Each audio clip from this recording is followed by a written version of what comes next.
Welcome back to another emotional English learning story with VocaBella.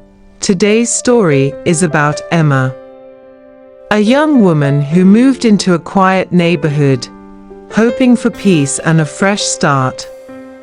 But sometimes, behind smiling faces and quiet streets, there are secrets waiting to be uncovered.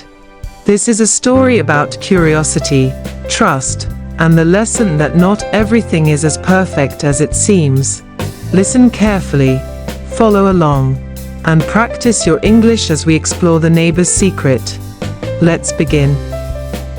Emma had always dreamed of living somewhere quiet, a small town.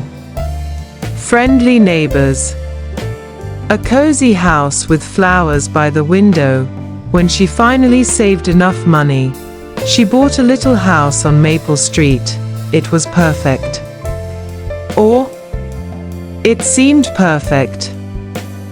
On her first day, as she carried boxes inside, an older man waved from next door.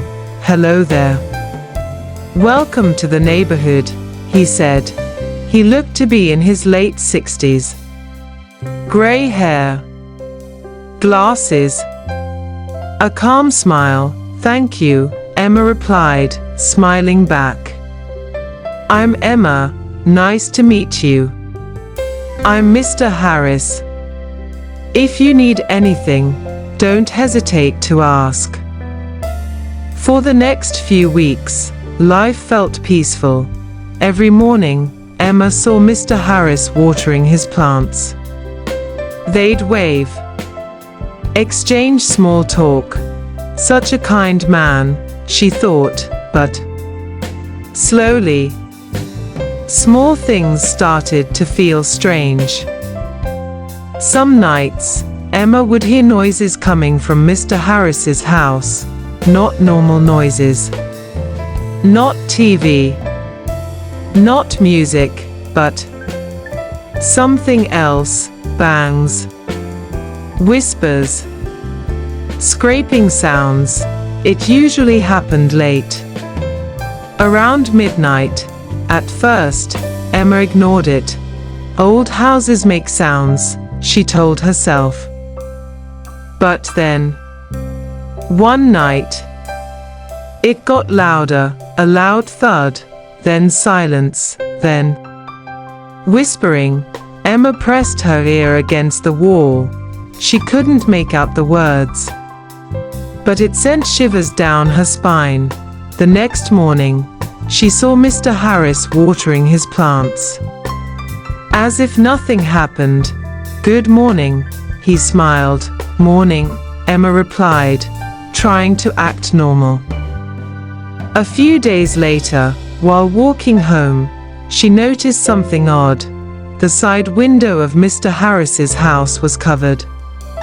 From the inside, thick black curtains. She never noticed that before. Why would someone block a window like that? She wondered. Curiosity started growing. She told herself to stop. "It's none of your business," she said out loud, but the questions wouldn't go away. Then, one evening, Emma saw something that made her blood run cold. She was taking out the trash when she noticed Mr. Harris dragging something across his yard. A large black bag. It looked heavy, too heavy. He kept glancing around, making sure no one was watching. Emma quickly ducked behind her trash bin. Holding her breath, Mr. Harris disappeared into his shed. A few minutes later, he came out, empty-handed, locked the shed, and walked back inside. That night, Emma couldn't sleep. What was in that bag? Her mind raced. Is he hiding something? Did something happen? The next day, Emma tried to act normal. She waved. Mr. Harris smiled as always. "Such a lovely morning, isn't it?" he said. "Why, yeah. Beautiful," she replied, forcing a smile. but the questions grew louder. She even started Googling his name, Mr. George Harris, Maple Street.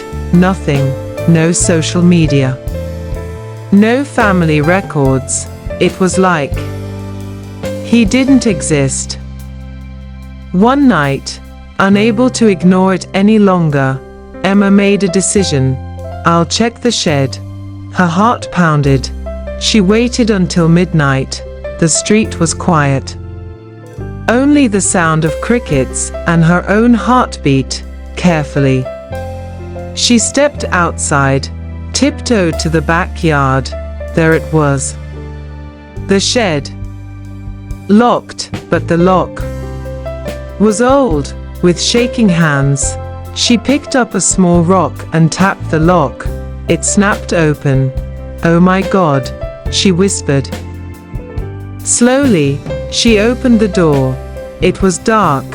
She clicked her flashlight on. Inside were shelves full of jars, papers, tools, and in the corner, the black bag. Her hands trembled as she walked over. She pulled the bag open and gasped. Inside were old stuffed animals, broken furniture, paint supplies. Nothing dangerous, nothing scary, just junk. Emma let out a shaky laugh. What? This doesn't make sense. She looked around again. On the shelves were paintings, landscapes, portraits, some half-finished. She picked up a photo. It was a picture of Mr. Harris and a young girl.